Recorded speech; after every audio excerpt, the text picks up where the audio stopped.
Hello everyone, আজকে চলে এসেছি আরও একটা গেট রেডি উইথ মি নিয়ে।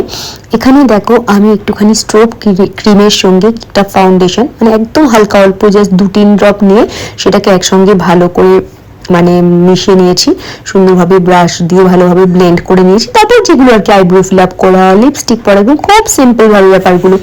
মানে এই আমি যে মেকআপগুলো করি মানে বেসিক্যালি 5 থেকে 6 মিনিট লাগে, এগুলো তোমরা অফিস কলেজ যে কোনো জায়গায় মানে করতে পারবে।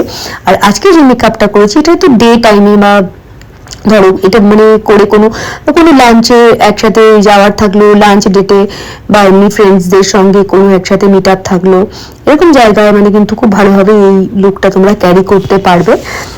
খুব সিম্পল অথচ দেখো খুব প্রেজেন্টেবল লাগবে। আর এর সাথে আমি এরকম ধরনের ব্যাগ নিয়েছি, তোমরা যদি অন্যরকম কিছু ব্যাগ চাও তাহলে সেটা নিতেই পারো। আর এর সাথে যদি কোনো একটা বুট টাইপের মানে পরো পায়ে, তাহলেও কিন্তু দেখতে খুব স্মার্ট লাগে।